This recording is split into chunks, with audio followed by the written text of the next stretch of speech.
Hello, everyone, and welcome to another episode of Weekly Emmy Talk, a very important one. Our final predictions for who will be nominated at the upcoming 2022 Emmys. Nominations come out July 12th, Tuesday morning. So we will be covering that. But first, let's give our final predictions for who will be nominated. Lots of competition here. I'm joined by Anthony Hello, everyone. and Yutaka. Hello. So, getting right into it. The comedy category is where we shall start. I can kick things off. This is one of the easier ones for me, to be honest. First, I have Hacks. I think that's going to win. But then I got Ted Lasso.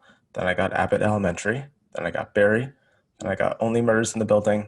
Then I have Atlanta, but I'm not super confident about it. Then I've got Marvelous Mrs. Maisel. And I switched out What We Do in the Shadows for another Taika show. I put in Reservation Dogs, which seems to have a good amount of buzz. So those are my 8 currently, but I could see something else like Curb Your Enthusiasm sneaking in there maybe. But what do you have, Anthony? We have the same 8, just in a different order. Nice. I, having now caught up with Hacks season 2, I am no longer in my first position. I think that Ted Lasso is going to reign supreme. Then I put Barry, because I think that as far as as we've talked about in past episodes, this kind of drama comedy synthesis shows kind of have just more substance to them, and I think that they just stand out more because of that. So Ted Lasso, Barry, and then I'm going to put Only Murders in the Building, because I think it'll benefit from what happened with Ted Lasso last year, which is that because season 2 is currently running, and I believe it's the highest rated television show on Rotten Tomatoes, because both seasons have 100%. It is. Yeah. So obviously just as strong as season 1, so I think that'll benefit because it'll be on people's minds. Then I'm going to put Hacks, which I still think, at the end of the day could pull out a win here. Of course, it did win Best Directing and Writing last year, taking awards away from Ted Lasso, expected wins that we thought Ted Lasso would get. So there is love for this, but I'm interested to see, will this become just an overall favorite, or is this just a Gene Smart vehicle year after year? So we'll see, but I feel very strongly about all 4 of those, and they're kind of really, I think you agree, they're kind of all like tied in very strong number 1 positions. Then I have Abbott Elementary, I think doing really nice work for a network show, because I believe it's from ABC. Then I think I'll put Marvelous Mrs. Maisel. I think Amazon definitely has some awards credibility, and I think they'll push this one really well, especially because The Boys, I think they've kind of assumed is not going to turn into a Game of Thrones, Stranger Things, where it's like going to become this big awards juggernaut, at least not yet. We could be wrong there, but I think they're going to probably put more sustenance into a campaign for Maisel. Then I'm going to put Atlanta. I think this will benefit the same way that Stranger Things 3 benefited, with just the legacy of the show and its history in years past. People just have a fondness for it that it'll just go up there. And then I'm also going to put Reservation Dogs, because I just think it matters more than What We Do in the Shadows. Though I wouldn't be surprised, because I think Shadows is such a fan popular hit. But I think as far as what show matters more, I'm going to put Reservation Dogs. I think there probably is more buzz and more immediate buzz, because I believe this is the show's first season. Yes. So I think I think we're going to have to see some shows in their first season get in. I know Abbott Elementary and Only the Murders in the Building are also first season shows. So I'm going to put Reservation Dogs in as well. So those are my 8. Yeah, Taika is everywhere lately, like everywhere. He's got like 3 shows in contention here. Yeah. Also, I did want to mention quickly, Barry. It is much darker. It's probably my favorite show here by a long shot, but it is much darker. So I do think that holds it back a little bit, because I don't think it's really much of a comedy anymore. From a win, yes, but I think for nominations, from a win, yes. I think in acting, it may still be pretty strong though, but we'll get there. What do you have, Yutaka, as your 8? I still have Hacks as my number 1 and to win. I'm also going to put Barry above Ted Lasso, only because Barry's come out real strong. And I think people have missed that show. Then next I'd have Ted Lasso. And then I'll put Only Murders in the Building. And then obviously Abbott Elementary. I want to put that higher, but we'll see.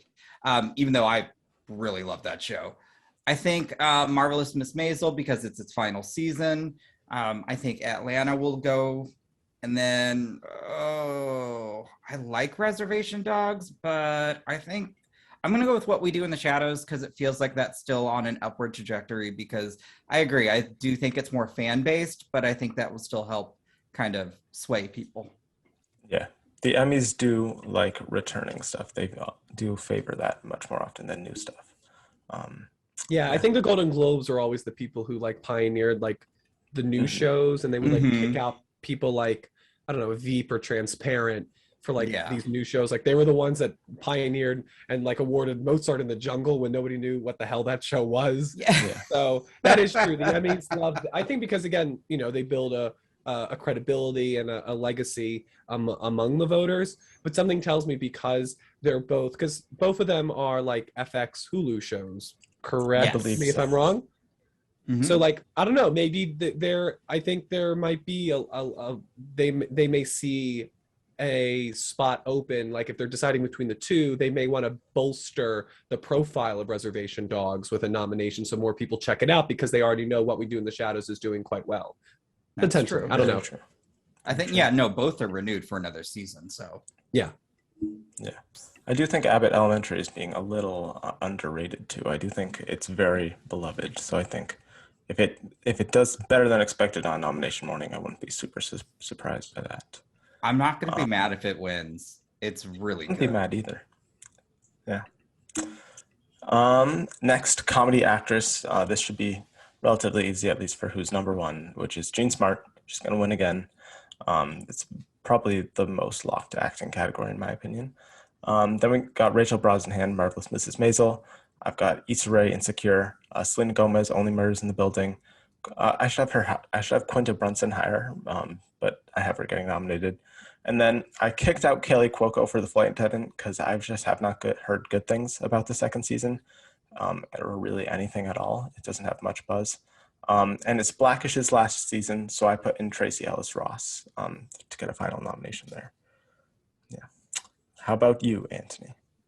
Well, I think everybody in this world agrees that Jean Smart will forever be number one as long as the show is running. Mm-hmm. And I actually think she's better than the show is in many ways, because I think when I'm watching Hacks, I was telling you talking before the show that there is a mean-spiritedness that I feel sometimes makes me uncomfortable to watch. That's why I like Ted Lasso, because he's always like believe and stuff like that. But I think Jean Smart, like the moment when she tells Hannah Einbinder's character to read the email that she wrote, and just her reaction, like that alone, I knew like it's the type of thing that I would get every time I watch Julia Louis-Dreyfus and Veep, which is just there's every episode, every season, it's just yep, there it is again. This isn't like repetitive or they're tired. No, it's an earned win every year, every season, and I think Jean Smart was incredible this season. And I really appreciate the character that she plays as well. So definitely number one for me. Then Rachel Brosnahan, which we saw happen with Claire Foy with her last season with The Crown. And I think Rachel Brosnahan's a very similar actress in a very kind of similar role. I don't think Mrs. Maisel has the same reverence that The Crown has, but I wouldn't be shocked if Brosnahan was able to pull out the upset because she is beloved in this role. And as you said, it was her final season. Then I'm going to put Selena Gomez because, again, Murders, I think will get supported by that season 2 bump. And she really, it's a strong trio. I really hope that what happened at the SAG Awards doesn't happen here where Gomez is left out, because it really, all three of them are vital and really, it's such a strong group that I think they will recognize her, especially because I also think that there's something about her trajectory. She came from Disney Channel and she became this pop star, and now she's kind of doing more serious work as an actor, and she's doing great work at that. So I think people really, they see her name and they're, it's like a good for you, Selena Gomez, here's a nomination. Then I'm going to put Quinta Brunson, who I think has been really benefiting from a lot of the Abbott Elementary acting support. Then I'll put Issa Rae because I think a lot of support for Insecure. And that's why I think Tracy Ellis Ross won't get in because I feel like Issa Rae, it's Insecure's final season. I think if you're going to want to support that narrative, I feel like you're going to go towards Issa Rae. And if you want to support a show like Blackish, you're going to go Abbott Elementary, which is also a Black-led sitcom on ABC. It just seems that those two women are going to take out Tracy Ellis Ross from any distinctiveness among this pool of nominees. There's no difference among them, in my opinion, that will make people like really want to get behind Tracy Ellis Ross, especially because I don't know how many people and how many voters are actually watching the new Blackish episodes anymore. Yeah. And then last, Kaylee Cuoco. I just think that she'll get in there because despite what some people had issues with the second season, I think that she has always been the show.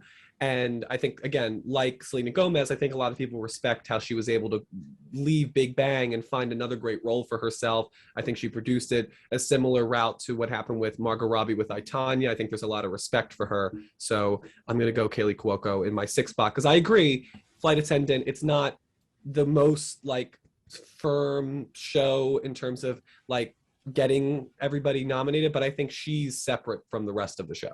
Yeah, I could definitely see that. She is definitely the highlight of the show. What do you have, Yutaka, comedy actress? Oh, okay. I'm gonna be that person. I love Jean Smart, but I'm calling for an upset on this one, just because of the trajectory that Quinta. Oh. I love both shows, but I do think just the presence and everything that's going behind that, I really think that's gonna push that forward. So I think she could be like this upset, but I really would like to see her win. So I'm gonna go with her number one, Jean Smart number two. I'll put Rachel as three, even though I don't even remember that last season. I would then go, I'm gonna go with Issa for that fourth spot. I would then say Selena for fifth. I don't think Kaylee Cuoco is going to get a nom this season. I loved it in a sense, but it just had its issues. So I would then maybe I could see Tracy Ellis Ross being that last one. I do think there's a lot I think there's just something about, again, final seasons. I don't think Flight Attendant was as strong, and I don't think Kaylee was as strong.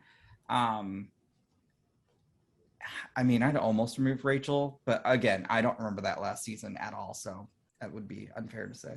I think they love her and her performance too much to not nominate her. Exactly. Even though, I don't watch. Yeah, I do think she's getting nominated. I'm just on that. I would like to maybe put somebody else in there, but I think that's who's. I definitely think Tracy Ellis Ross could happen in the place of Kaylee Cuoco. I just feel like Flight Attendant just has more awareness.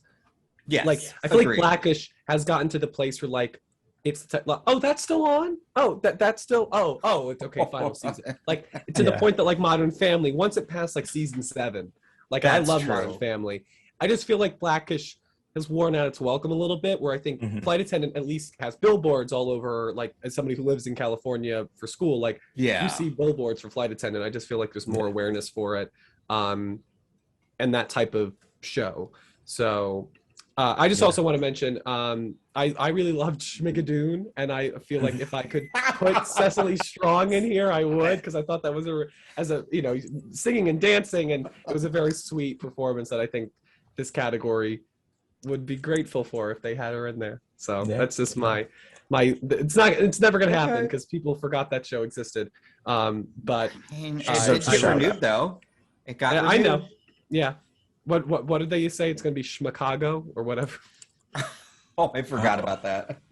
But I love Cecily Strong. I thought this was a really great role for her. So in my heart, she gets a nomination, but I don't think it's gonna happen. Yeah, that sixth spot is going to be tricky. I think Elle Fanning for The Great maybe has a shot. They love Sandra Oh, so who knows? She could maybe get in for the chair, but I doubt it. Okay. And then maybe I hear a lot of buzz behind Sarah Lancashire for Julia, but I have not watched that. I think I'm going to stick with Tracy for right now. But going on to another, actually this one I'm pretty confident in. Comedy actor. At number one, I've got Bill Hader. I mean, the man, he's a legend. He's won both times he's been nominated for this show. We're going in for a third round. I mean, he's going up against someone who has also won every time he's been nominated for his show. This is only his second time. So Jason Sudeikis is my number 2. Then Steve Martin, Only Murders in the Building. Martin Short, Only Murders in the Building. Donald Glover, Atlanta. And Anthony Anderson, Blackish. Seems like a pretty easy 6 to me. How about you, Anthony? That is the 6. And I agree with you that between like the 2 that it's between and then the other 4. Yeah. Despite all of them doing great work. And yeah, it's just, Anthony Anderson will always be. I feel like even next year when Blackish isn't running, they'll forget to take him off as the number 6 person in this category, like he has been, I think, for like all 7 seasons of the show, or 8 seasons. I don't know how long Blackish has been running. I think I watched the 2nd season, and that was it. It was a fun show. Back when I would watch Modern Family and then keep the TV on. I have Jason in number 1. I have Jason Sudeikis number 1 because I think what I see happening with Ted Lasso, I feel like some people, as another thing you and I were talking about before the show, is that some people didn't like season 2 as much. I did. But I feel like Ted Lasso, and we'll see if this is true, but I get the feeling that it has a Game of Thrones type like quality or bubble around it in terms of like some of the negative criticism that the 2nd season might have gotten is not going to affect people voting for it. And they just love the show and they love the idea of the show. And I think this show has more of a imprint on pop culture than Barry does or any of the other competitors. And when the imprint on pop culture is the main character himself, because it's Ted Lasso, it's the titular role, I feel like that goes along with it. So for that, I think that Jason Sudeikis will get it. And also because he had so many wonderful scenes. Like I still remember when he calls the psychiatrist, Dr. Sharon, I think it was, and he says about what happened to his father, that his father committed suicide, or the scenes with her. Like, it's a very tough role to get because you have to, it's similar to what I felt about and what Jack and I talked about Jessica Chastain and Tammy Faye. You have to be looking at this character who is eccentric, but you're not laughing at them. And the actor isn't making a mockery of them, and you're understanding their pain, even though sometimes their pain is a little silly. So I feel like it's a really hard role, as is Barry, as we've talked about. The genre kind of shifted with this season, so that's definitely something to note. And I think a lot of people really respect Bill Hader as a creative force overall for Barry. So it's very tough, but I think in the end, Jason Sudeikis, Ted Lasso, I think those clips will translate better, that people will just be reminded of why they love the show and why they love him. So I'm going to go Jason Sudeikis, then Bill Hader, Steve Martin, Martin Short, Donald Glover, Anthony Anderson. Nice. How about you, Yutaka?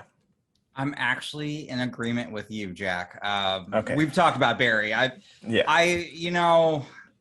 think Bill Hader just kind of has that extra support, but also, again, 2 previous wins and coming back to a very strong season with what's been, almost 2 years, maybe?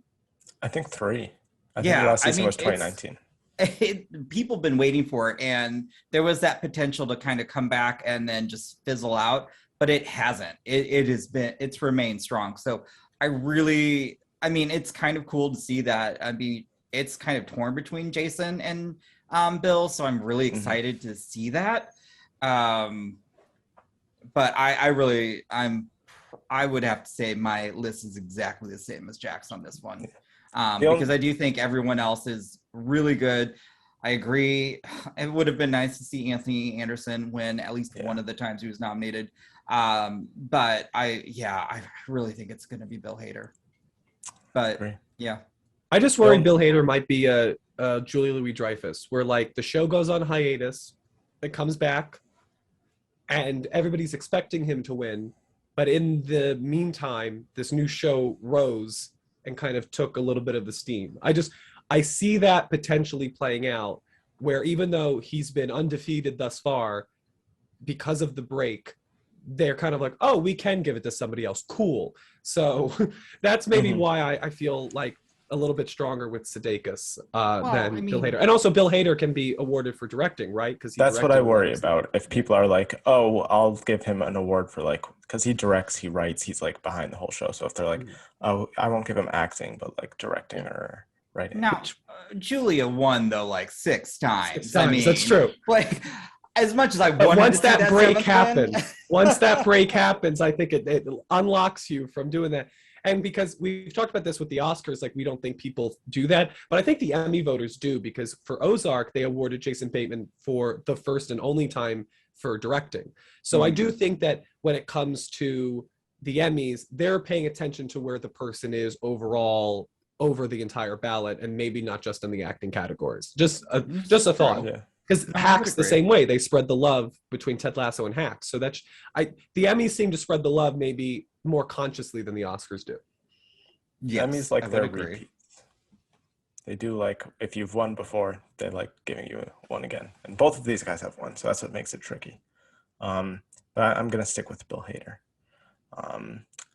Next up, God, this is tough. Comedy supporting actress.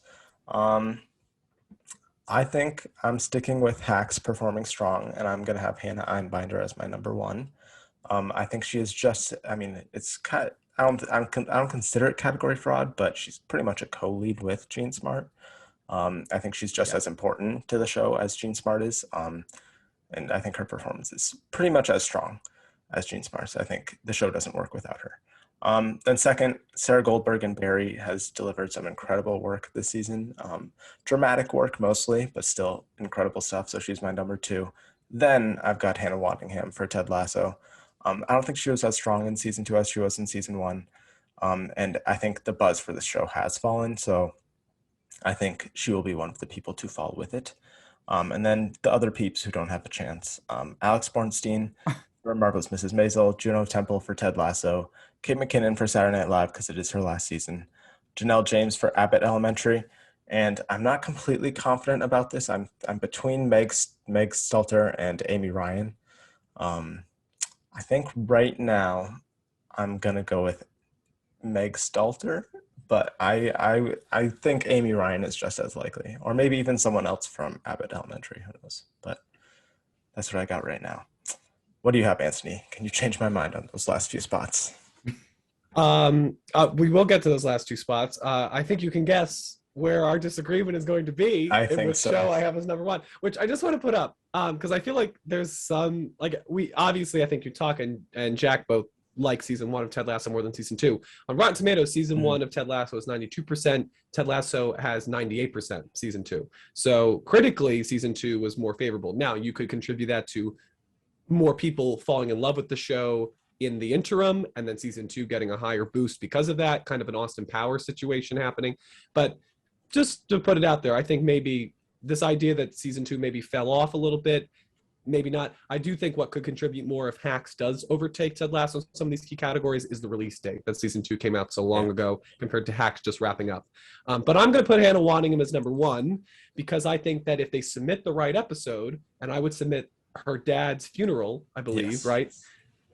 That the monologue she gives to her mother, all of the stuff, just that episode was just, it was as good as the monologue she does the Ted I lied to you scene, which is what won her, I feel, the Emmy last season.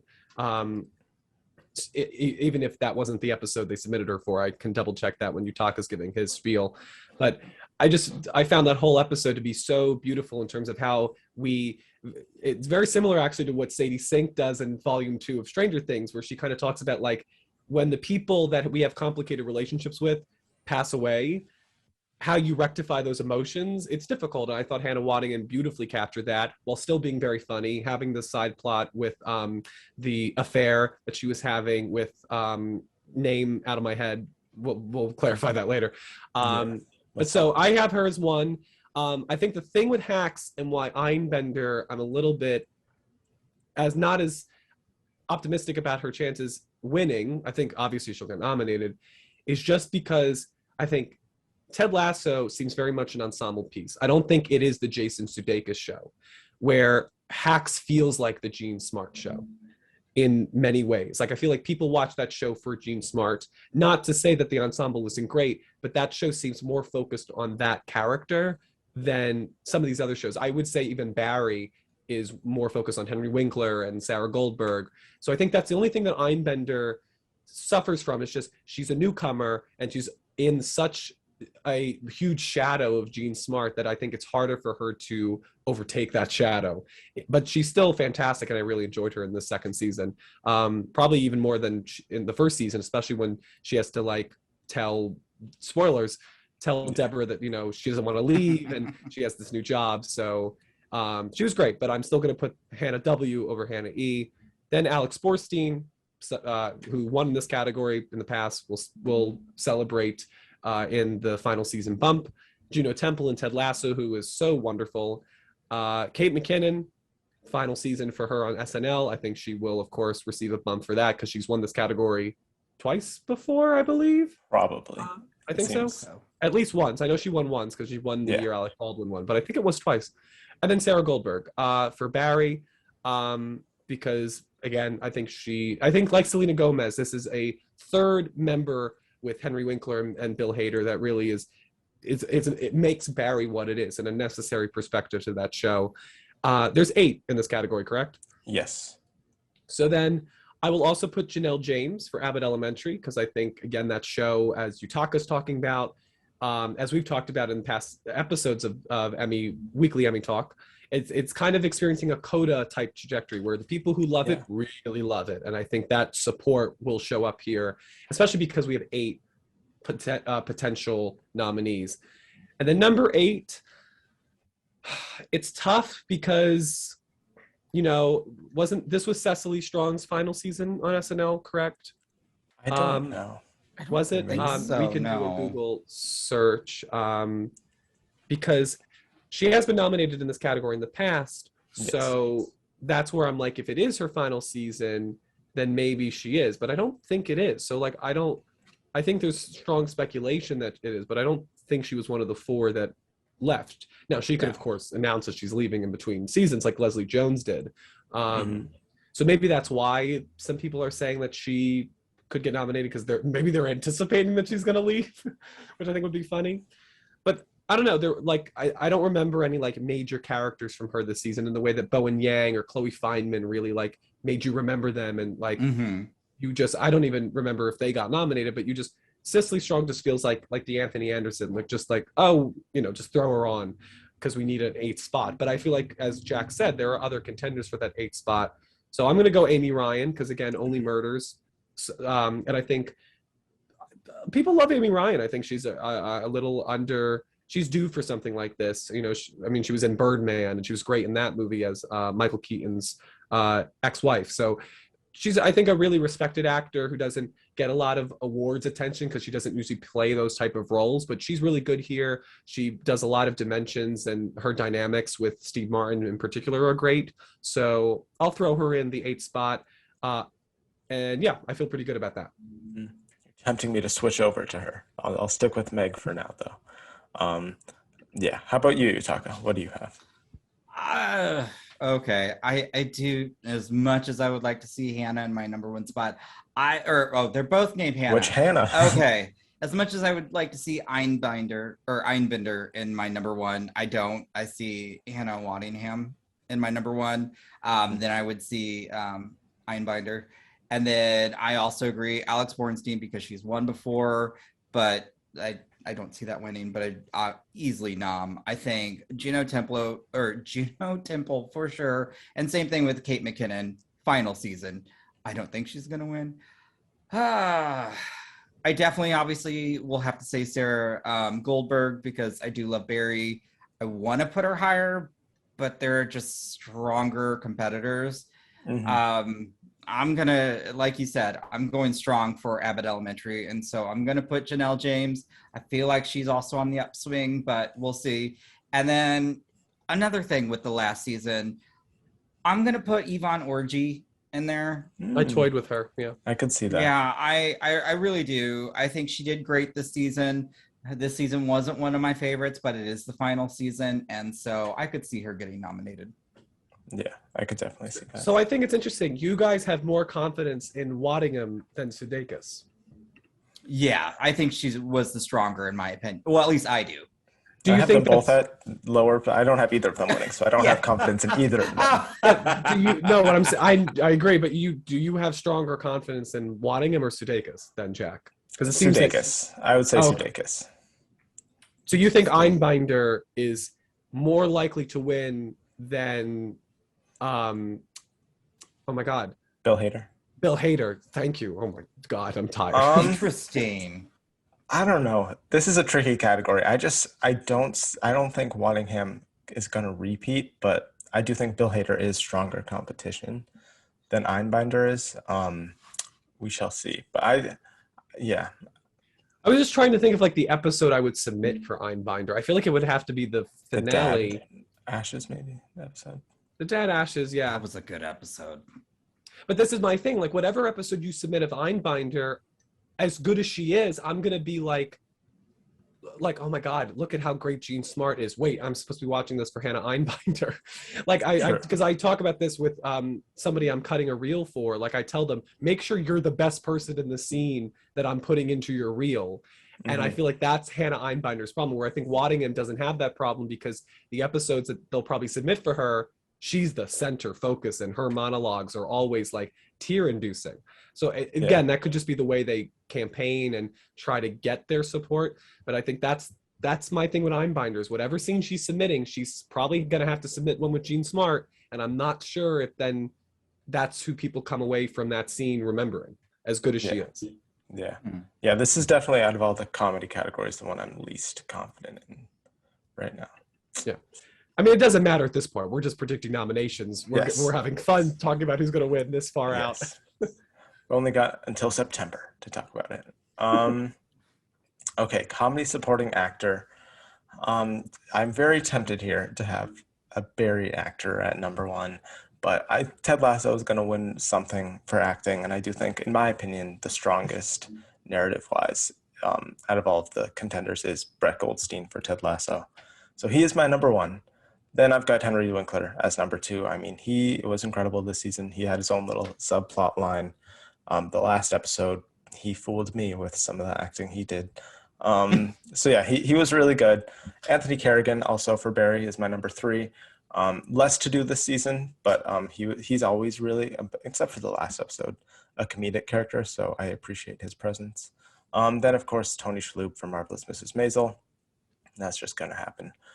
Bowen Yang for Saturday Night Live. I think someone from SNL is going to get in here, even though I don't like them competing in these categories personally. It's just a completely different beast compared to all these other shows. I don't have that thing with this. I have that thing with guest actor in a comedy. Okay. Series. That one is like, it's so different. Like, the job of a host of SNL is so different than like when like Christine Baranski comes into Big Bang Theory. Like, that one I agree with you with. Here, I'm like, because we're honoring a year of work, and they're still doing good performances. I agree. Yeah. It's not apples to apples, but when has award shows ever nominated people in an apples to apples scenario? Very true. Very true. So I do think he is, out of the male SNL actors, the strongest. Then I've got Paul W. Downs for Hacks.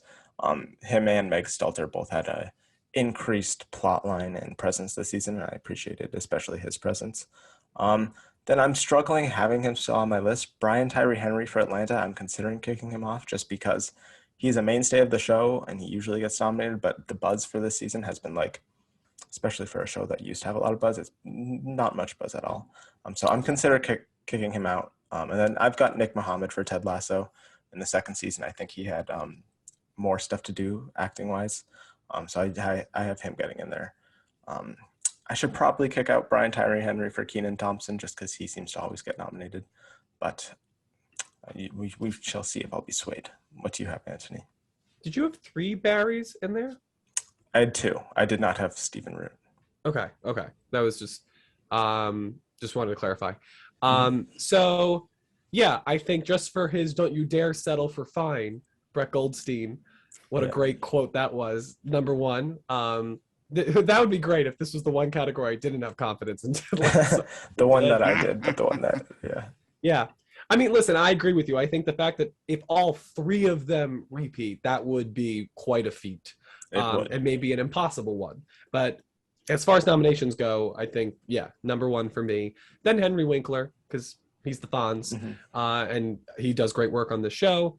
Tony Shalhoub, Marvelous Mrs. Maisel. I believe he's won in this category in the past. Final season bomb.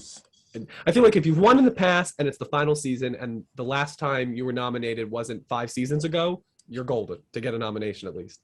Bowen Yang, I think with Fire Island, I think that has been his own kind of like remember me campaign. So I think that he will benefit, and I think he is probably like one. I think him, Chloe Fineman. I think just Chloe Fineman, she's in a much harder category. But I think those two seem to be our new rising crop of the SNL cast, and her and Sarah Sherman, who I love her bits with Colin Jost. I think those three, I feel confident in SNL's future. Oh, and the guy who did the James Austin Johnson, whatever 3-name thing he is, I'll look it up in the while you talk is talking. He's also very good. There's some talent on that SNL show, 8 years running. Then I will put, I'm going to put, it's tough. I'll put Keenan. I think Keenan and Bowen will go hand in hand.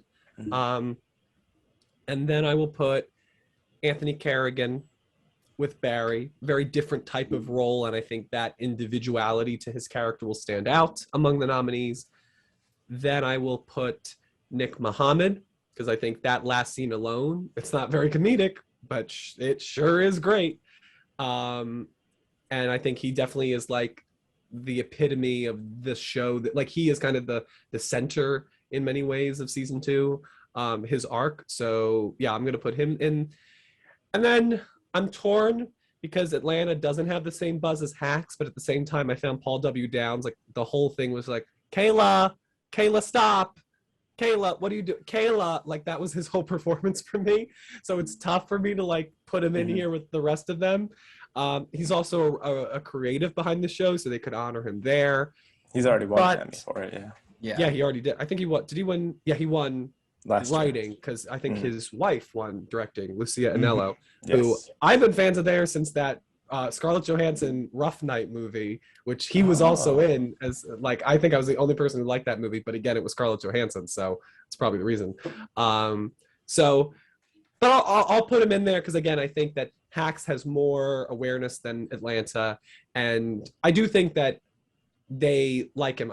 Your Meg Stalter argument, I think, is good. I just, because she's very funny and she definitely steals all those scenes. I love the part when she quits too, when he quits. Like, she's hilarious. I think that, again, just as we talked about, supporting actress just seems to be a much more stacked category than supporting actor. So I call it the Don Cheadle, where Don Cheadle just magically winds up in these categories, even though like other people, Falcon and Winter Soldier, deserve to get, like, who was the guy who played the Isaiah Bradley? What was his name? Do you remember the actor's name? Oh God, I should remember his name. I'm gonna look he it should up. have been nominated. He should have been nominated, but they didn't, and they nominated Don Cheadle.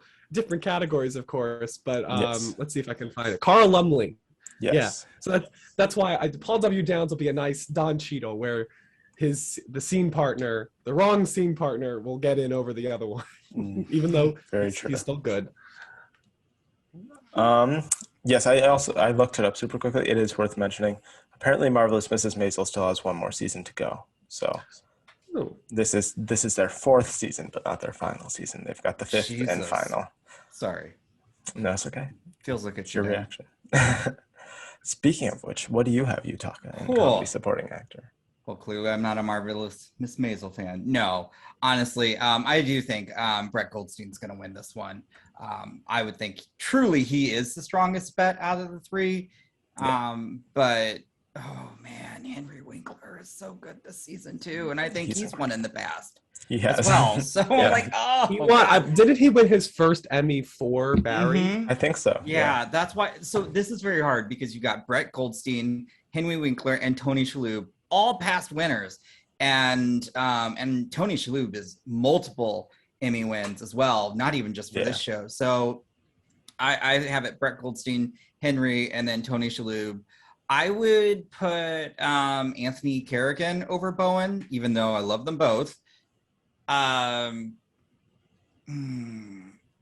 I do think Keenan, I feel like gets nominated almost every year, but to be fair, Keenan does put a lot of work into the show. I feel like I'm one of the few people who still consistently watches this show, even when it's bad. But I would say Keenan still, yeah.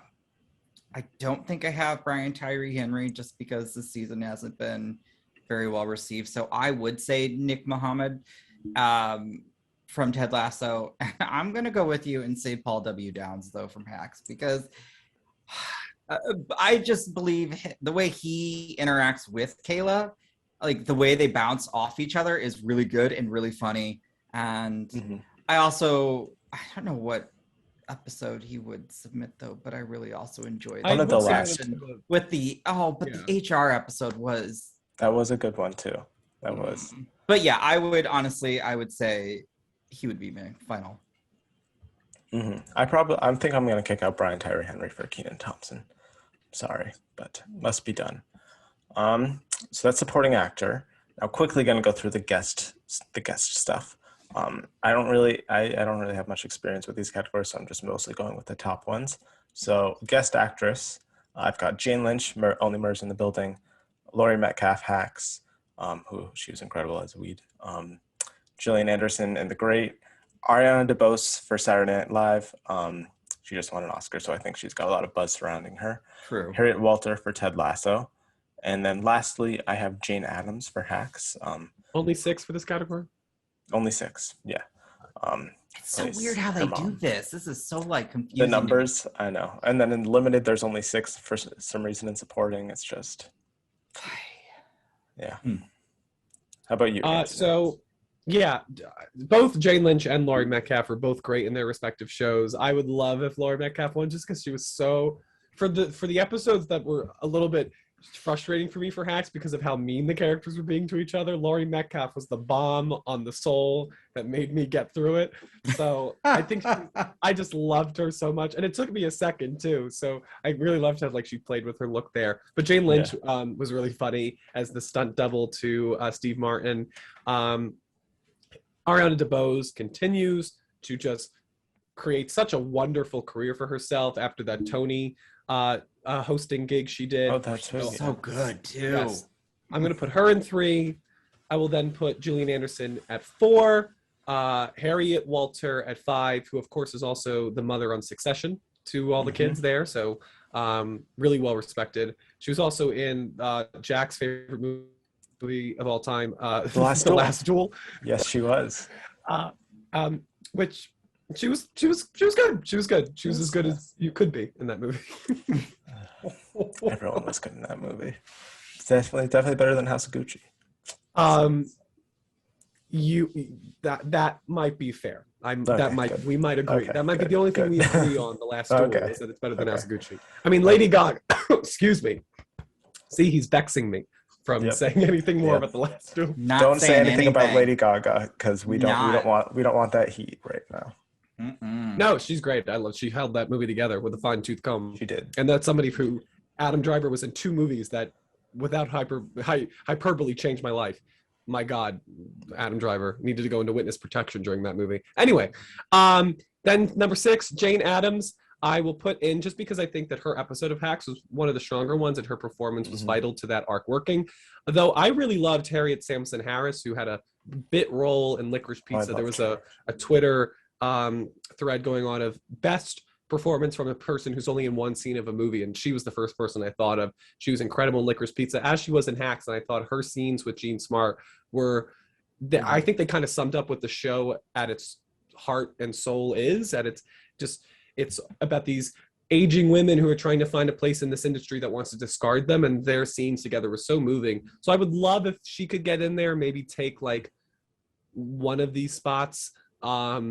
I know we talked about hosts for SNL not getting in here, and I would complain more, but it's Ariana DeBose.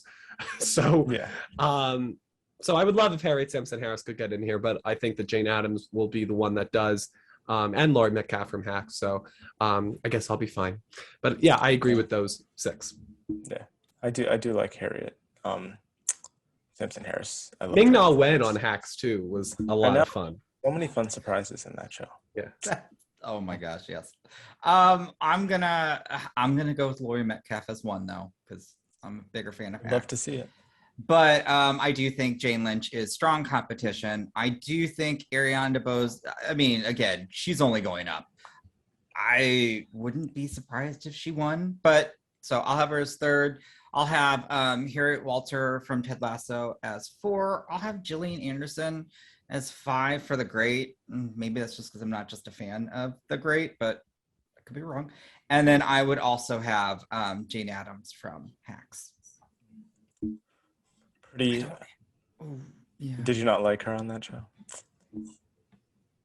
I really, and maybe it's just, you know, I see it and I could see people jumping on it, even though it wasn't a bit. Tina Fey, like that would be kind of cool. But I don't see it happening. Yeah. So I'm going to go with Jane Addams because I still think Hacks is still very relevant. And I think if you're attached to it, there's a good chance you're going to get nominated. Yeah, I agree. Now, comedy guest actor. I've got Nathan Lane, Only Murders in the Building. I think he's a pretty easy number 1 here compared to guest actress. Then I got Kieran Culkin, Saturday Night Live, Jason Sudeikis, Saturday Night Live, Bill Hader, Curb Your Enthusiasm. He's playing multiple characters on that show, so I think that's a fun performance for him. I then put Christopher McDonald for Hacks, just because I think Hacks is going to do better than most people think.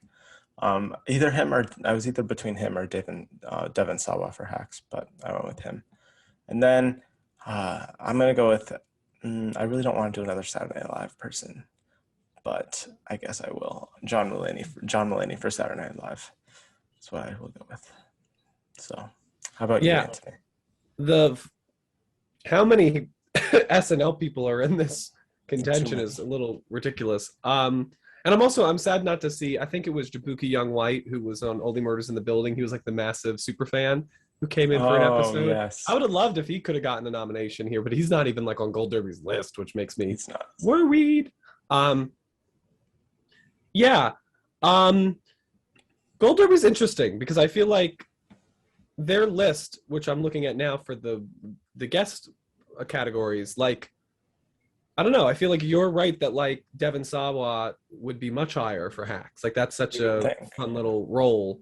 Because I'm like, what does this category actually honor? Like, is it just like because like all the other episodes, excuse me, all the other like performances, they're submitting an episode. So that's my thing with like, so what, guest actor is just you're submitting one episode, but it's confirmation that they were only in one episode. It's weird. Because like Sting, Only Murders in the Building. He was a lot of fun, and he's Sting, but he's like number 23 on their list. So I don't know. I tend to just trust Gold Derby when it comes to the guest things, because the people who are predicting the guest things probably know more about the guest things. So Nathan Lane at number 1, because he's one of 2 people in contention who was actually playing a character. Then I'll put Bill Hader. Then the 4 SNL peeps. Sudeikis. I'm going to put Jared Carmichael because I think there were more buzz around that. I think he came out on his HBO special, which was released to coincide with his hosting gig. So I think John Mulaney, like Sudeikis, Culkin even, like I feel like those are like expected people that we see, and he'll be back at SNL, but Carmichael seemed to, like, this is a episode that mattered. So I'm going to put him at 3, then Sudeikis, then Culkin, then Mulaney, because Mulaney is always great when he goes to SNL. Yes, he is. How about you, Yutaka? Yeah, I mean, I would have Nathan Lane, Only Murders in the Building. I'm going to go with Kieran Culkin. That was a really good episode, actually, of Saturday Night Live, Jason Sudeikis. I'm going to put, I'll move Jared Carmichael up because you've actually made a really good point, though, Anthony, on that one, because I do remember that. I haven't seen the stand-up special, but I remember that, and I thought that was really cool that he was then hosting, and he did a great job. So then I'll have Bill Hader for Curb Your Enthusiasm, and then John Mulaney for Saturday Night Live. I swear Saturday Night Live just dominates this field of nominees. But I like that you called out Devon Sawa. I don't know if it was that big, but I mean, who knows? I mean, he's getting cast more now too. I mean, Chucky, and then this, and then he's going back to Chucky. Although I could see them give a posthumous to Willie Garson for And Just Like That, but that season was just not good. Yeah. It is funny how like supporting or guest actress in a comedy doesn't, and maybe this is just because this speaks to how many women don't host SNL. Yeah. But true. the men always seem to like rack up that category, Yeah. not the women. Where's Kim Kardashian in guest actor for SNL? Come on. She needs an Emmy. Yeah. We should start that. She was actually really funny. Her monologue. She surprised that me. opening monologue was hilarious. That was good. Yeah. Not nomination worthy though. So that's it for comedy. We're not going to jump into directing, especially for comedy. I would just think Bill Hader's probably going to win for Barry, is what I would guess. Then Hacks would probably win writing. Any writing or directing thoughts there? No, you're probably right. I feel like Bill Hader will get it. Yeah. I think if they give Ted Lasso, in my mind, they give Ted Lasso best comedy series, and then they'll spread the wealth. Maybe Hacks will get writing, and then Barry will get direction. And that's where Bill Hader will get his wins. See how that works out. Everyone gets an Emmy. All right. Very democratic. Now onto the drama categories, where this will be fun. So drama series, I still have Succession at number 1. I just think it's the strongest. Everyone seems to love the show. Number 2, my favorite, Severance. I love it. It's definitely Apple's biggest priority. It's getting stronger by the day. Then I got Squid Game. I think it's too popular to miss. Ozark. Then I think I'm gonna put Stranger Things, just because every season has been nominated, and I think this is the strongest season yet, buzz-wise also. Then Yellowstone got nominated last year. I think it's gonna continue on to this year. Then Better Call Saul, I think, will be nominated. And then I'm struggling with this last spot. Do I give it to Yellow Jackets? Do I give it to This Is Us final season? I mean, I loved what Euphoria did in some episodes this past season, but I don't think it was strong enough. I'm gonna go with Yellow Jackets. I think is what I'm gonna go with. Just because when I briefly went to California, I saw Yellow Jackets promotions everywhere. So that is what I'm going to base that decision off, which is probably not the right thing to base it off of, but that's what I'm doing. So those are my 8. How about you, Anthony? Succession, Squid Game, Stranger Things. I think those are your top 3. I think Stranger Things, brilliant release model with the volume 1 and volume 2. I think because the great thing is that season 4 is complete, and people will remember that, even though they're only voting for volume 1. It is the biggest show now. I think it has replaced Game of Thrones officially with this season 4 to be the biggest show on television right now. And I mean, I don't know. Whenever I was watching Stranger Things this weekend, I was watching these performances, I was watching the craft, and I was like, this is just on a completely other level that I think only can be matched with like the prose of Succession or the like spontaneity and the arrival of a Squid Game. I feel like any other returning show just doesn't compare to either the writing or the direction of Succession and Stranger Things. So that's why I think those are your top 3. I don't think Stranger Things really has a chance to win for this season. I mean, maybe. I think the whole volume 1 thing, I don't think so. I do think season 5, it's possible. Yeah. We'll talk about that in probably 5 years when if they finally release it. No. But that's my top 3. Then I'm going to put Ozark, because as we've talked about in the past, they like it, but they don't seem to go crazy for the show. They've never won this category. One thing about they have less competition in the past. Like they only had to overtake The Crown for last season, and they didn't. So, or two Emmys ago last season, I believe. So that's going to be my number 4 show. 5, I'm going to put Yellowstone, because as like Abbott Elementary, it's hitting a certain group really strongly. Then I'm going to put Severance, because I feel like Severance is the type of thing that like when we go back and look at like the year Game of Thrones season 8 won up against Succession season 1, like it's like, oh, it was nominated, oh, that's cool, before it became this big huge thing. That's what I think Severance is right now. Severance is on the cusp of greatness and well-known notoriety, but at this stage I don't think it has enough guster. I don't know if I just made up a word. If I did, you know what I'm talking about. Or muster. I think muster's the word. That's true. Muster and gusto. I think I combined from gusto. Oh, yes, you did. Well, it's a good We're combination. tired here. I might be losing oxygen in this room. Who knows? But I think Severance, it just doesn't have enough guster to get there to the win. But I think that it has a strong enough platform to get into the nominations. 7, I'll put Better Call Saul. I think the Breaking Bad legacy is still strong with the show, and people still do love it, though I don't think as many people are watching it as Breaking Bad. And then I'm going to put Yellow Jackets because I think Euphoria is controversial. This Is Us, I don't know how many people are watching except the diehard fans, but I think Yellow Jackets was an arrival that people will appreciate. So that is my drama series breakdown. Yeah. Yeah, I think we have the same. Hard to follow that. Well, I have Succession at number 1, of course. I would love to see Squid Game. That's my number 2, but Succession for sure. I don't know if I have. Well, okay. I'm still going to put Ozark as number 3. It still has that buzz, but I don't think it's going to go anywhere. I'm going to go Yellowstone because, again, same thing as you mentioned with Abbott Elementary. That is just hitting a crowd and is excelling. Like, that's crazy because I didn't even know of it prior, in a sense. But it is really just hitting. They've got Harrison Ford and stuff now. I mean, come on. I know, it's crazy. So then after that, I'll have Better Call Saul. I'll have Severance, even though we know my issues with that show. I've already, yep. No, I know.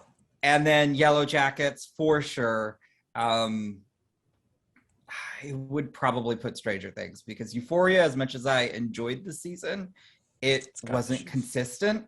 The performances were great when we talk about that, but the show itself wasn't as consistent. So I would easily put Stranger Things in there. And I loved This Is Us, but I think even though it's on its way out, I just don't know if it has that strength to still land. I expect acting would be easier for them to get in versus overall show.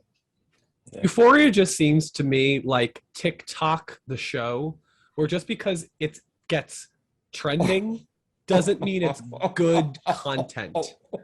And so I feel like further. Whoa! I think TikTok would allow most of the stuff that goes on in Euphoria. Yeah, that's true. But I just feel like just because it's happening on social media doesn't mean it's good. And so like that's what just Euphoria just feels like it's even in contention because it's popular and it's not like I feel like the 50-year-old television writers who are part of the Emmys are going to look at Euphoria and they're going to be like, what is this? What? I like the first season. Hey, and the first season it got one primetime nomination for Zendaya. It won that, of course. But as a show, as a piece, I don't think it's getting nominated. I could be wrong. Yeah, and I totally get that. I wouldn't say. I mean, your critique of it was a little harsh, but no disrespect to social media, as people who are on a social media platform. But I'm just like TikTok would never be up for Best Picture.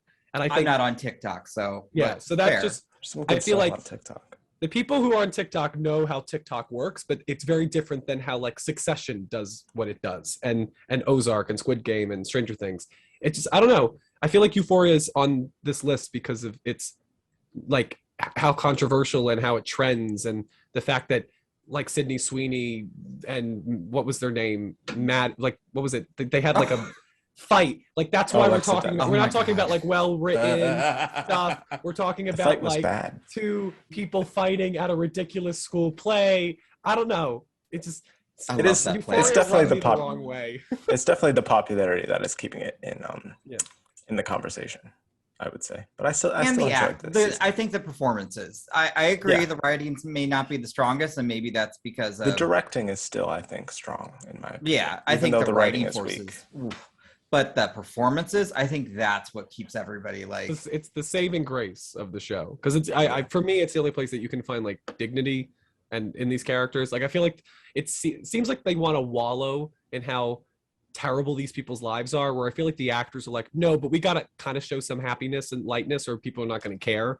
But I feel like the show itself, I have issue with getting nominated. The performances are a different question. But I feel like in this category, I just don't see it happening again, except if it's just so popular that it gets it in. And that's the only reason I think it maybe would get in. I don't know. This season wasn't as strong as last. Well, speaking story-wise, yeah. Speaking of incredible acting in Euphoria season 2, onto drama actress, where, as much as I hate to say it, I no longer have Zendaya at number 1, just because the buzz of that show is not as strong, and they did just award her. I do think this is the chance for someone else to sneak in there, and I am between Laura Linney and Melanie Lynskey for winning. I'm gonna put Laura Linney just because this is a fun stat that I discovered. For every role that Laura Linney has been Emmy nominated for, she eventually won for that role. So this is her last chance to win for Ozark. And Taka's look. Because I'm trying to think of what these other roles were. I shall pull them up. I just found the stat. I am very curious. Yes. Okay. But yeah, I have her at number 1. Then I still have Zendaya at number 2. I do think there's a world where she does still win, just because her performance was incredible, especially if they submit episode 5. Incredible stuff. It's the big C, isn't it? Big what? Excuse me, as I fight off a bug in my throat. Laura Linney has won 4 Emmys. She won lead actress in a miniseries or movie for Wild Iris. She won guest actress for Frasier. She won lead actress in a miniseries for Abigail Adams on the only, I think, good thing Tom Hooper has done, John Adams.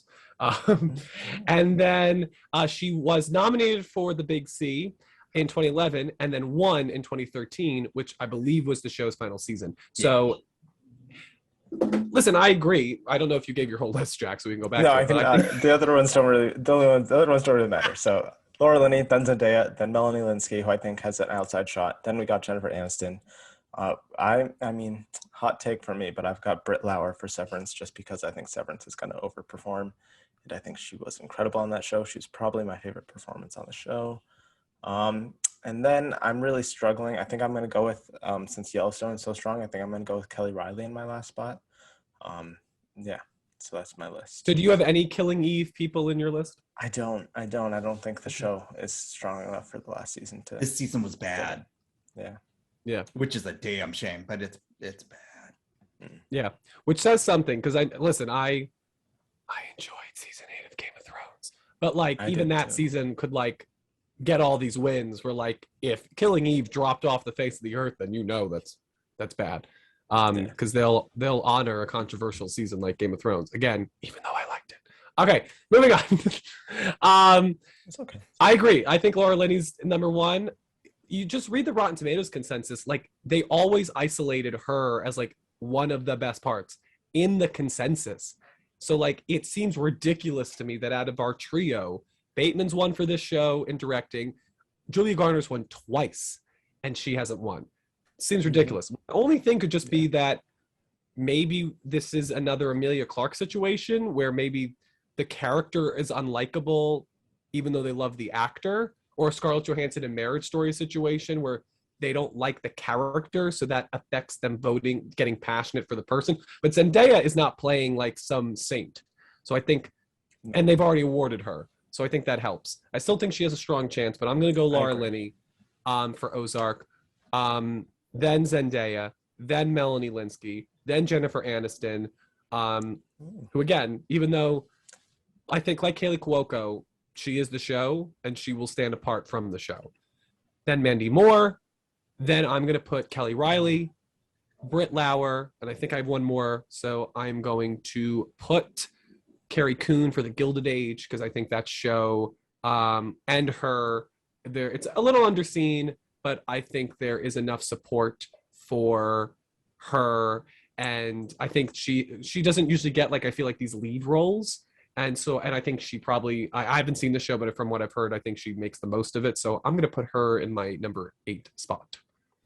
There are only 6 spots, by the way, for drama actors. Well then, there you go. Pick those last 2 out. Pick those last 2 out. But I still think those have a stronger, Britt Lauer and Carrie Coon have a stronger shot than Jodie Comer and Sandra Oh. Yeah, so I made my case for them. This, as Jack or Yutaka said earlier, this is why it's very confusing when you're doing these, because the numbers change. They need to make it consistent. You only get 3 nominees in this. I know.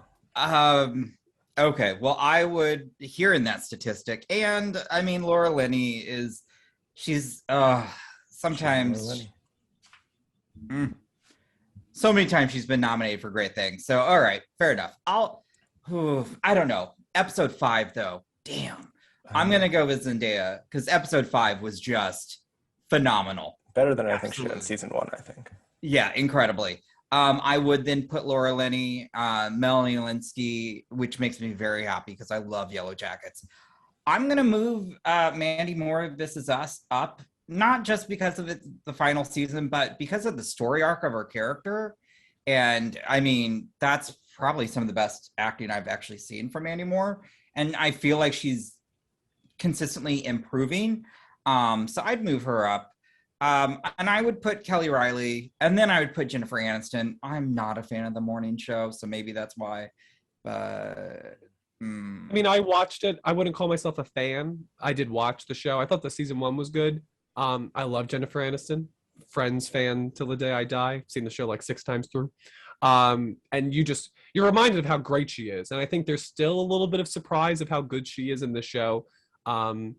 And, the whole show's about her. So I still think she benefits from that. Can we just talk about, though, how ridiculous this all is? That Winona Ryder, I mean, they don't give her that much in season 4, so I don't think she has. But they give her, she's lead actress, and she's the only one that's lead. David Harbour isn't even lead. He's in supporting, I believe. Millie Bobby Brown is the lead people. Like hopefully they give the buyers something to do in season 5 so she can get nominated like she should have been for season 1, which she wasn't. But like it just like, why is she in lead actress?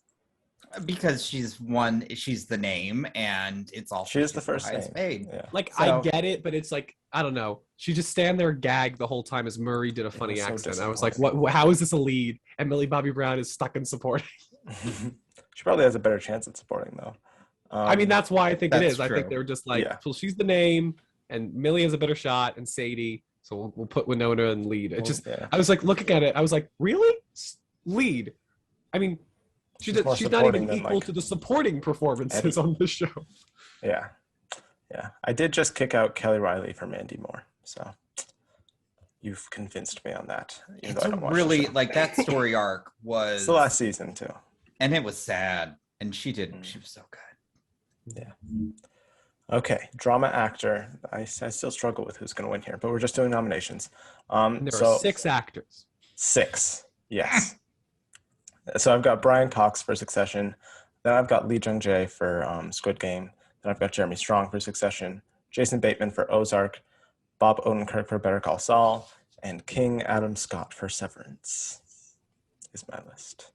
Oh, I was looking for King, and I was like, oh, okay. No, I'm just calling him the King. Because Sterling K. Brown, I was like, it's close. Did you lead with his first? Oh, okay. It's just like, is his middle name King? Did I not know that? Sterling King Brown? I mean, it might be. Yeah. Cox and Strong have always, like, which one is better? Because they honestly should tie. And I've always worried about them splitting the vote. They did split the vote at the SAG Awards, and Lee Jung-jae won, so I think that's a possibility. Especially because I don't think Squid Game is winning drama series, so I feel like they might want to spread the wealth. So, you know what? I'm going to do that. Lee Jung-jae, number 1. I think this is where Squid Game comes through. Then I'm going to put Jeremy Strong. The last season, the last episode when he's on the ground and his siblings are like touching his shoulder supportively. I mean, he's just fantastic. He's of another class. Though Brian Cox is also brilliant in this season. He would be 3. Jason Bateman is 4. I will put Sterling K. Brown at 5 because it's the final season, and then Bob Odenkirk at 6.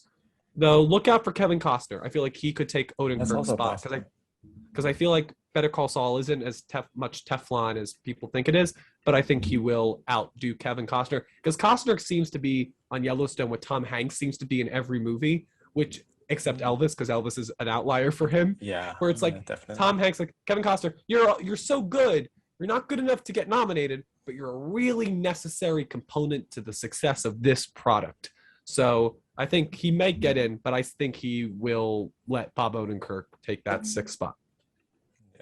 Yeah, I agree. How about you, Yutaka? I was with you, Anthony, until that last one because I really think Kevin Costner has that extra. Again, Yellowstone is just on this crazy, like, it's doing outstanding ratings. They've got a spinoff with freaking Harrison Ford and Helen Mirren. So they're building something. And so I just feel like he's got that extra oomph. I love Bob Odenkirk, but I feel more people are talking about Yellowstone than I do right now Better Call Saul. And that could change, but I could see Kevin Costner getting in there. But I mean, technically, now I don't know if he's won an Emmy, but he is an Academy Award winner. So who knows? But not for acting. But he's been nominated. So, but yeah, that's where I'm at right now. I just feel like we wake up like that will be what we talk about is Kevin Costner not getting nominated, even though everything else from Yellowstone does. Like that just seems like the type of talking point that we'll talk about next week when the nominations drop. Yeah. We could be very surprised and Yellowstone just gets an insane amount of nominations. Also, I mean, look at the voting body, maybe just throwing that out there. It's true. They all live in the Yellowstone. They're all they actually don't watch television. That's how much like Yellowstone they are. They watch they watch Yellowstone actually like film. Wow. That's how they know the show. They are Kevin Costner.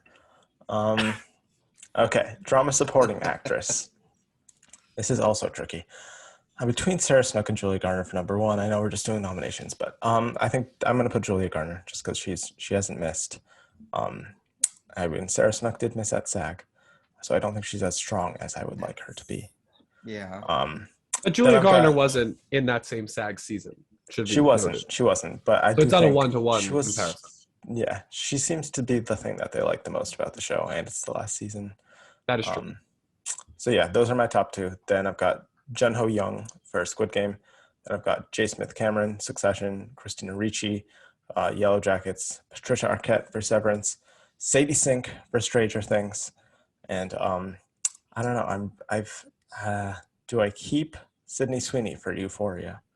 Is what I'm tricking with here. I'm going to keep her for now, but look out for maybe Millie Bobby Brown.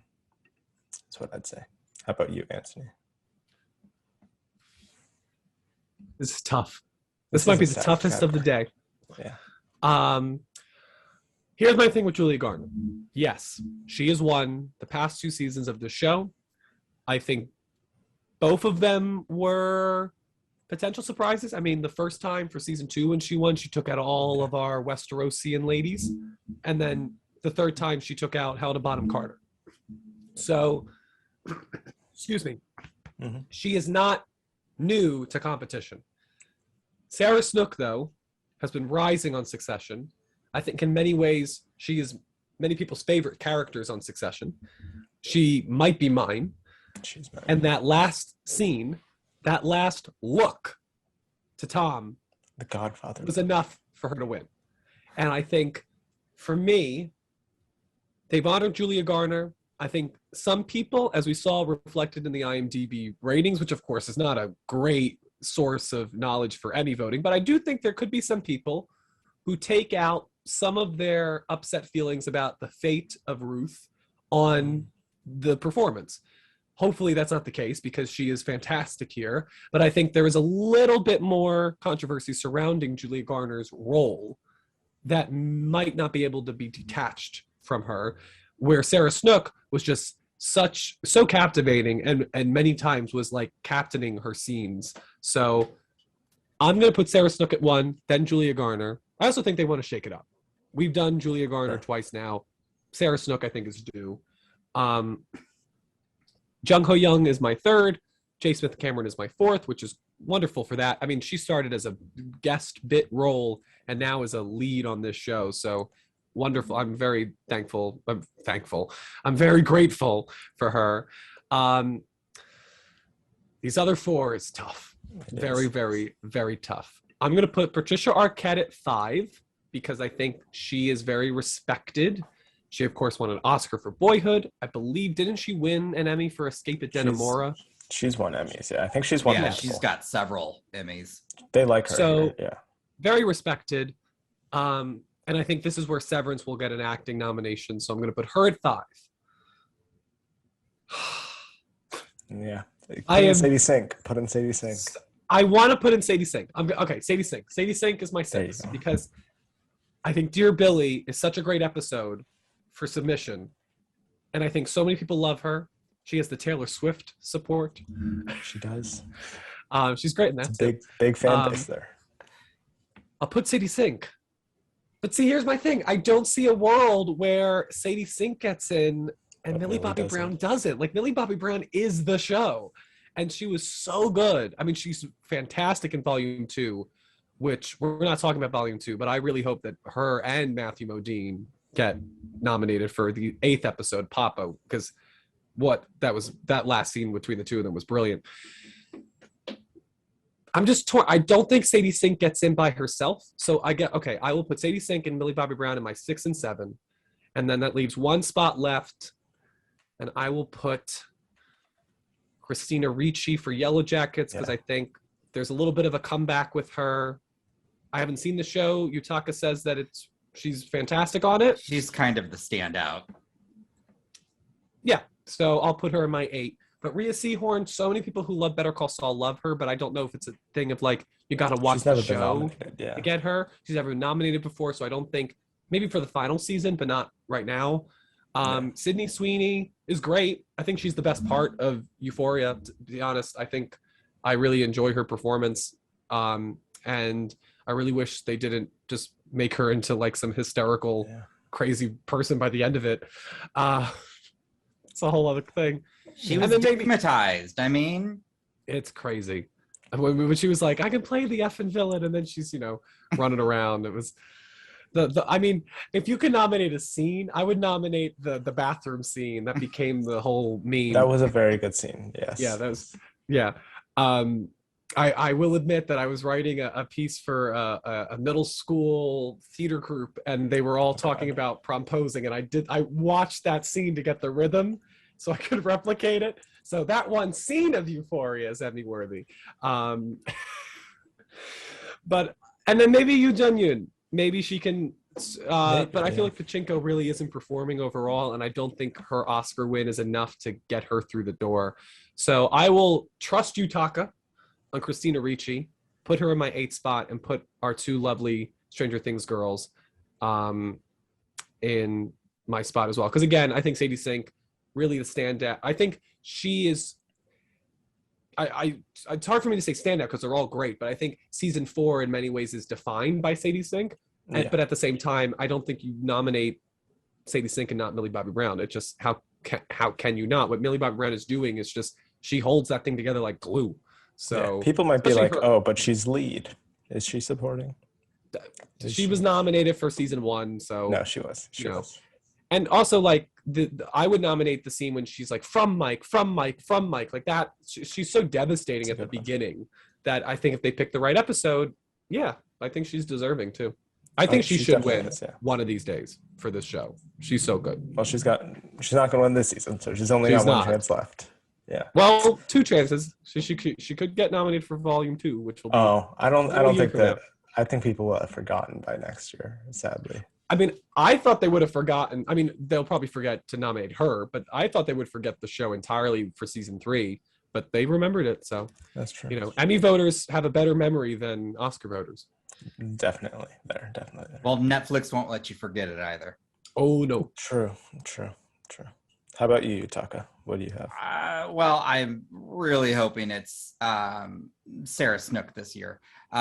She deserves it. And then I do have Julia Garner, Jung Ho Yoon, J. Smith Cameron. Yes. I'm gonna move Christina Ricci up to 5. I really think Yellow Jackets, at least for the acting, is really on the upswing.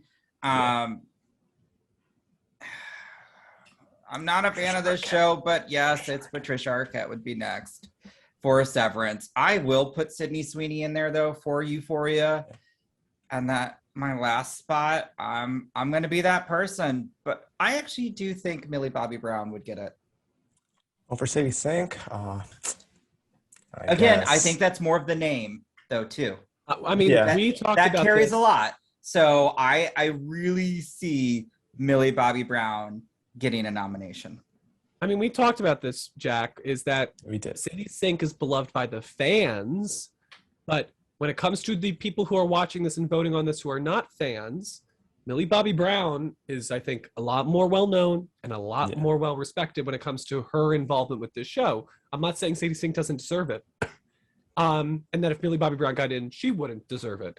But it just seems to me that, like, this is the same group that passed up Winona Ryder for season 1. Mm-hmm. And I think the same thing could happen with Sadie Sink. But because she's so strong in volume 2 and so many people are supporting her, that's why I feel like they're both getting in. But I don't see a world where Sadie Sink gets in and Millie Bobby Brown doesn't. Yeah. They're either both in or Brown is in. But I don't see Sink by herself. That is currently what I have, but I might switch out Sweeney for Millie Bobby Brown. So I see that world, I guess, but maybe not. Also, worth noting, she wasn't available on Gold Derby until a few weeks ago either. So I think people clearly weren't expecting her to be as strong this season as she was. I don't think people were expecting Stranger Things, period. I don't think they were. Yeah. I think this was such a surprise for everybody. So, and I'm as a Stranger Things fan, if you can't see my background, I'm very happy with the surprise. I am too. Drama supporting actor now, or the Succession category. I'm so torn on this one too. It's tricky. Me personally, I would like to have Matthew McFadyen at number 1, but I have Kieran Culkin as my number 1. I just think this was kind of his season. Kind of like season 1 was Jeremy Strong's season. Season 2 was kind of more a Sarah Snook season. This was kind of a Roy season. So I've got him number 1, then Matthew McFadyen number 2, then I've got Billy Crudup for The Morning Show. I don't think he's going to win, but he always gets nominated. Then I've got and he won this category the last time he was here. He did. Then I've got Oh Young-soo for Squid Game. Then I've got Nicholas Braun for Succession, who is incredible on that show. Giancarlo Esposito for Better Call Saul. They clearly love Giancarlo Esposito. Who can blame them? John Turturro for Severance. Incredible in the show. I think he's absolutely getting nominated. And then I'm struggling with my last spot. I'm between Jonathan Banks, Alan Ruck, and Eric Dane. I'm just going to go with Eric Dane because why not? But who knows? What do you? That's what I feel like everybody who's going to vote for Euphoria. Why not? That's any time they. No, I wouldn't say that. I just think the performance is very strong, and yes, he has that one episode that I think you can submit for him. Mm-hmm. I don't know. Whenever I watch Euphoria, it just feels like Sam Levinson has stamped for your consideration on every frame. And I always felt I was watching an Emmy reel whenever I was watching Eric Dane. That's a good thing then for Emmy consideration. I guess. I don't know. Now if he could just write better. Yeah. If he could come to work with a shot list. You know how freaking crazy that is not to have a shot list? My God. That also is why Euphoria pisses me off. Anyway. Okay, Kieran Culkin. Yes. I just think he's iconic. He's popular. I think people really love him.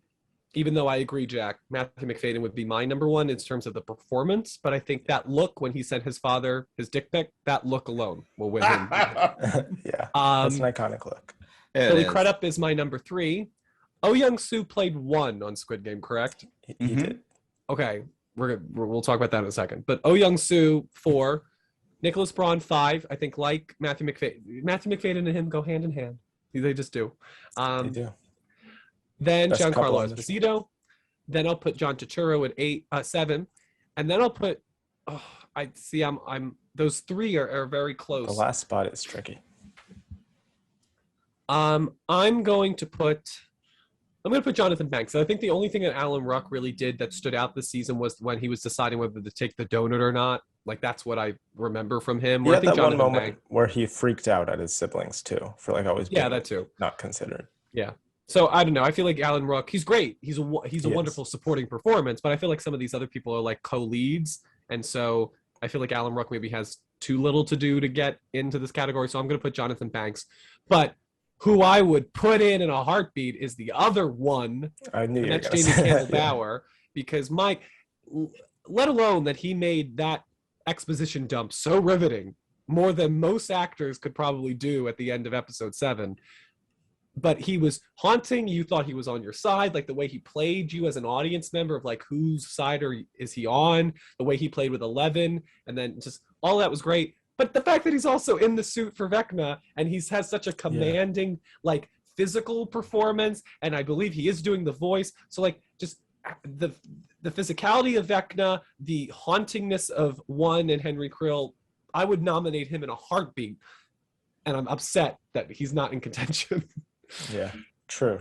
You did just remind me, though. I just kicked off Eric Dane for David Harbour. So that's what I just did. Because he had some strong Russian prison storyline. That 5th episode, the Agent Orange monologue. Oh. It was a good monologue. And he's been nominated before. They like him in this show. I mean, I think that's on that. Yeah, but my thing with him is I don't think he got nominated for season 3. I will check this. And like season 3, like just one. Like I think he got nominated for 1 and 2. I'll double check that. But I don't think he got 3. If he got 3, I would put him up for 4. But I think because he's not as center in the narrative for Stranger Things this time, he definitely feels like the B plot, where I feel like in past seasons he didn't feel that way. That the only thing that would get him the nomination is that monologue, but I'm not sure people remember that amid all of the Vecna 11 stuff. So, but I would love to see him get in. I would love to see any of the Stranger Things men get in. Harbour or Bauer, but Bauer for me, just like because it was so unique and distinct, and the fact that he was playing that dual role, and the fact that we didn't even know he was playing the dual role, like that's how good the makeup was and his performance. Now on to drama guest actress, we already did supporting actress. Drama guest actress.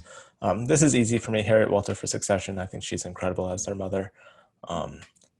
To that one line, I don't think it wasn't this season, but about like when she's talking about the dad, about like he would like get a dog just to kick it and see if it would come back. I think she's very good on this show. Then I've got the only person they submitted for Squid Game and guest actors, Lee Yo-mi, who I thought was also very good on the show. Then I've got Hope Davis for Succession, Marcia Gay Harden for The Morning Show, Jackie Weaver for Yellowstone, and I'm tempted to put Sana Lathan for Succession, but I think no, never mind. I was gonna say Martha Kelly for Euphoria, but I don't think Euphoria is that strong. I'll stick with Sana Lathan for Succession just because I think they love that show. So yeah, that's what I've got. Yeah, I think I agree with that 6. I'm just reminding myself who's like, you know, some of these actresses' names, like you don't remember them as much as the leads. I really hope Jordana Spiro gets in for Ozark, who played Rachel, who returned this season. When she came back, I just really enjoyed her, but I enjoyed the show, so I think that's why.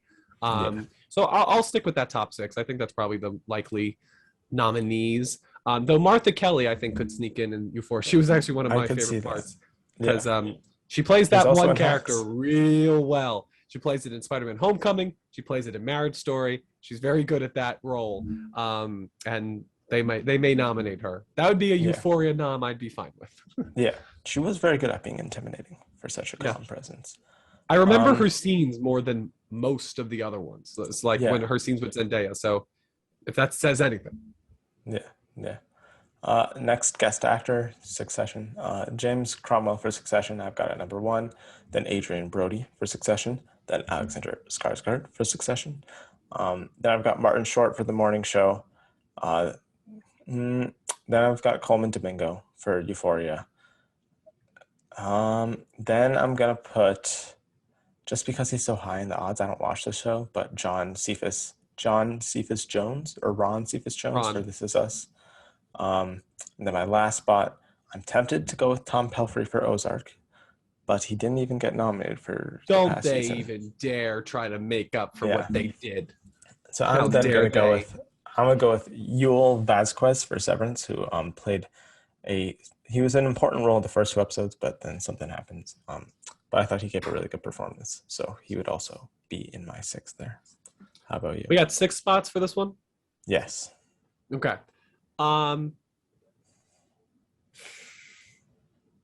This is tough. This is very tough. Yeah, it's just which Succession?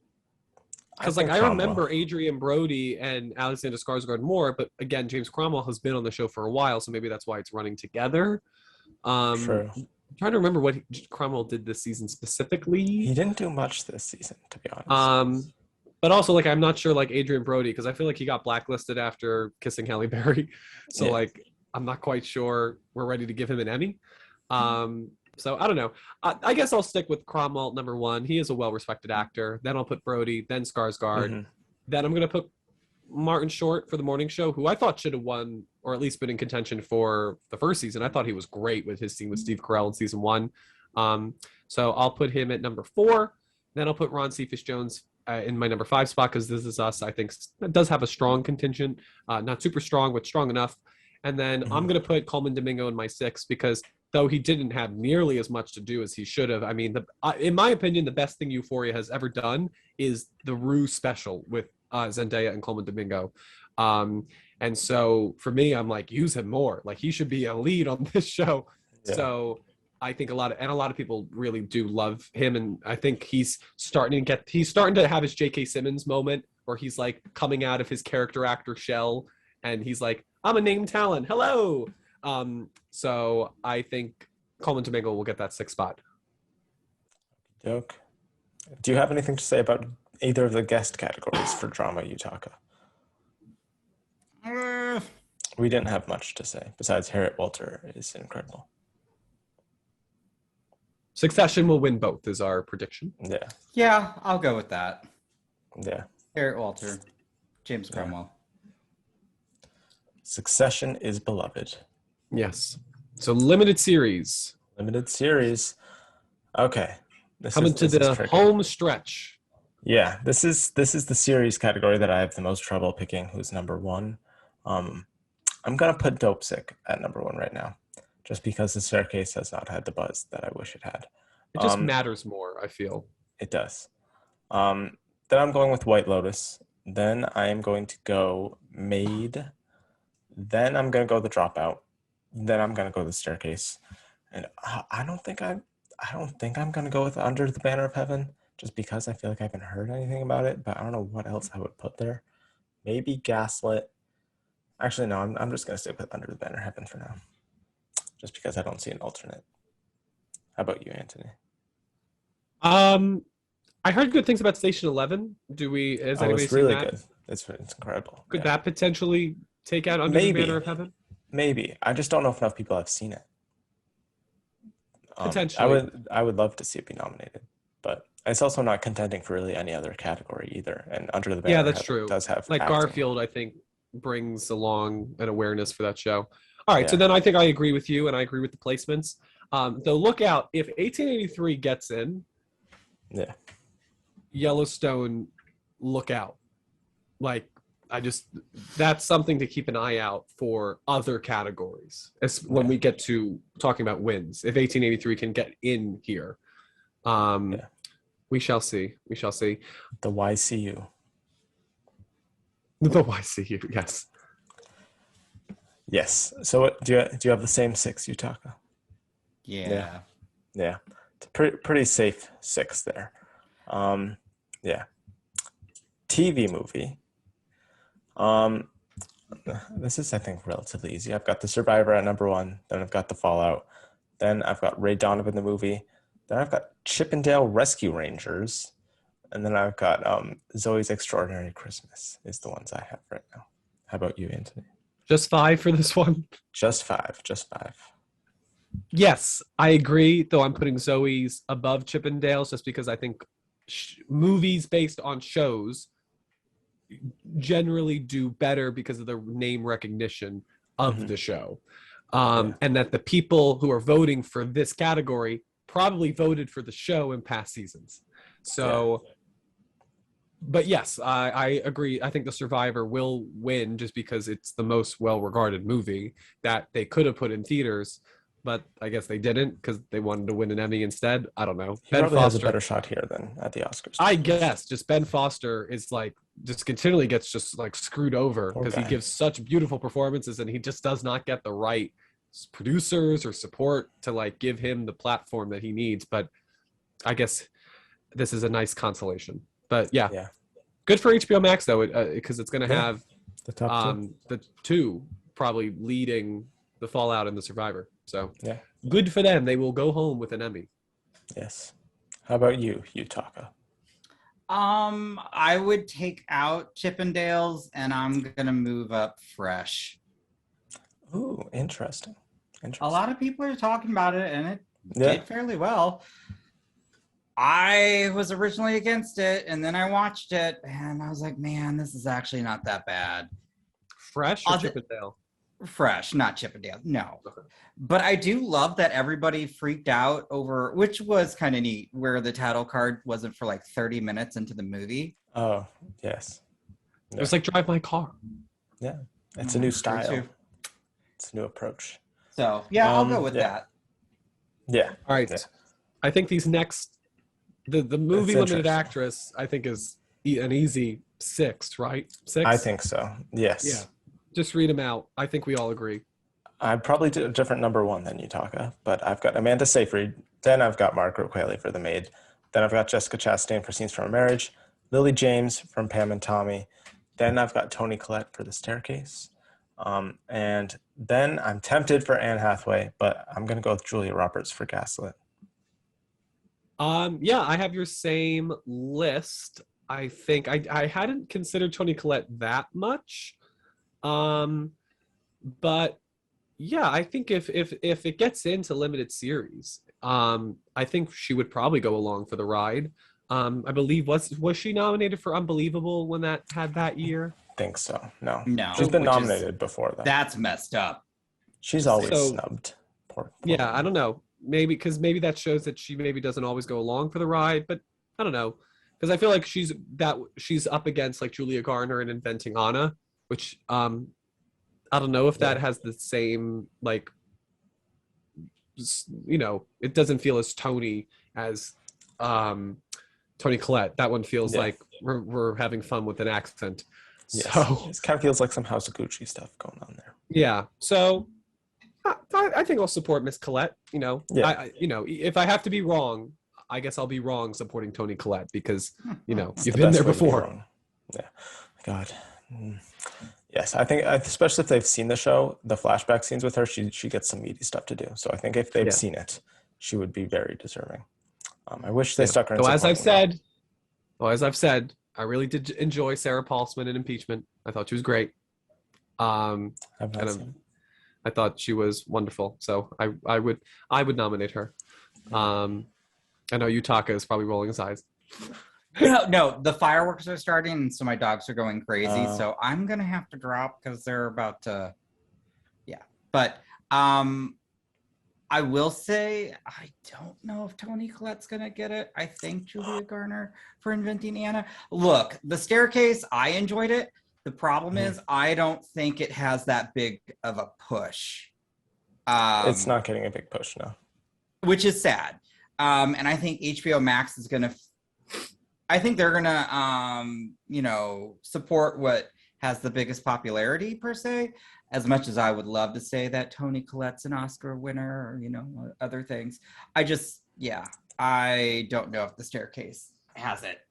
So I'm gonna still keep Julia Garner in. Which, if that happens, maybe then she won't be a bigger lock on supporting actress.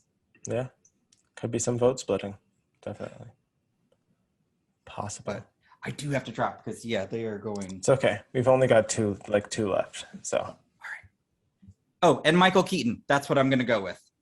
Agreed. Yes, I agree. Michael Keaton, and then Michael Keaton, Andrew Garfield, because he's Andrew Garfield. Colin Firth, Ben Foster, Oscar Isaac, Paul Bettany. I have the same, except I don't have Paul Bettany. I've got Samuel L. Jackson for The Last Days of Ptolemy Gray.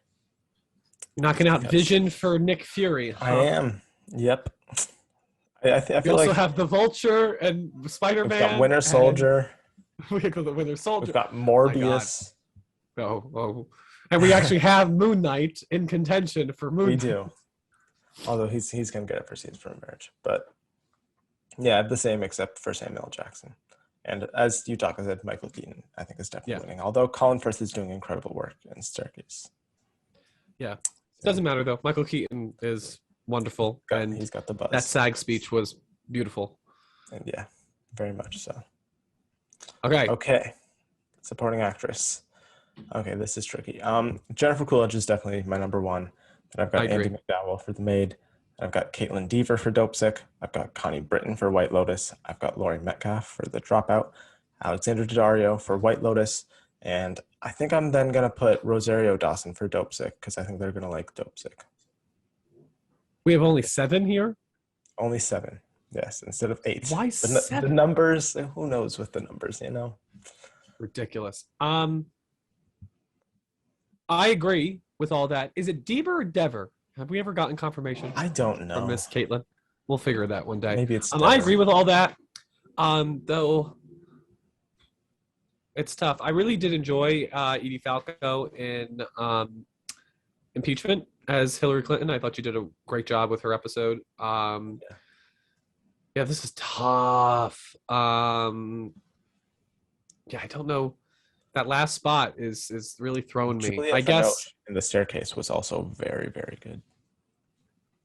Yeah, but I think as we talked about The Staircase, I'm not sure if how much outreaching that campaign is. I'm going to throw in. I guess I'll throw in Rosario Dawson. I Seems like the safest we'll pick just to have me. more. Have more support. All right. Yeah. This is our last category. Yeah. We don't really need to cover the competition program and reality TV show and such. For that stuff, I would just say go with Gold Derby's top 5, and I would say the same for animated, except for some reason Arcane is at number 6 there, and that is one of the best shows of the past year, so that should definitely be nominated. I'm predicting that. But back on to movie limited supporting actor, I've got Murray Bartlett still at number 1. Then I've got Naveen Andrews for The Dropout. Then it's really about what do I want Michael Stuhlbarg to be nominated for. I think his performance in The Staircase is really good, but Dopesick has more buzz, so I think I'm going to go Michael Stuhlbarg for Dopesick. Then William H. Macy for The Dropout. Then I've got Matthew Good for The Offer. I know there's the only buzz surrounding that show is kind of negative, at least from critics, but everything I've heard is that he is incredible on the show, and apparently a lot of people are watching the show, so I think he's going to be strong enough to get in there. And I've got Nick Robinson for The Maid. And I'm tempted to put Peter Sarsgaard for Dopesick. I don't know, maybe Jake Lacey for White Lotus, but I think I'm going to stick with Peter Sarsgaard for Dopesick in my last spot. And we got 7 spots for this again? 7. All right. Murray Bartlett, easy win. He is just injects such life into that show. And without spoilers, this is really the only chance he's got to be in a win for this show, even though it's continuing for season 2. Then Naveen Andrews for The Dropout, Peter Sarsgaard for Dopesick, Michael Stuhlbarg for Dopesick. Then I will do Nick Robinson for Maid, William H. Macy for The Dropout. I really don't want to put in Seth Rogen, but I'll put him in at number 7. That's why I put in Matthew Good instead. Yeah, but I don't know. I don't see The Offer getting 1 nomination. I mean, maybe. Sure. You know what? I'm going to do it just because I really don't want to put Seth Rogen. I have real problems with his role. Yeah. There's some issues. And Tommy, so I'd rather be wrong here. And I have heard great things about Matthew Good, so maybe he does stand apart from the show. So Matthew Good, number 7. Yeah. I also saw a billboard for him, so I'm continuing using billboards as the reasoning for why I'm putting people in categories. So yeah, there you go, people. Those are our final Emmy nomination predictions for 2022. Comment your predictions down below. Probably won't take as long as we took. But hope you enjoyed the video. Like, subscribe, all that, comment, all that fun stuff to stay up to date with all the Emmy and upcoming Oscar content here, because Oscar season is heating up a little bit. We've got some stuff coming up. Probably have some 2023 predictions soon. So yeah, and Anthony, where can they find you and all of your stuff going on? Yes, well, you can follow me at Anthony_post on Twitter, Instagram, and Letterboxd. You can follow me at Spoilers Ahead with Anthony Post on YouTube. A bunch of Stranger Things coverage this week, talking about what to expect from Stranger Things 5, which just went up on my channel, so check me out there.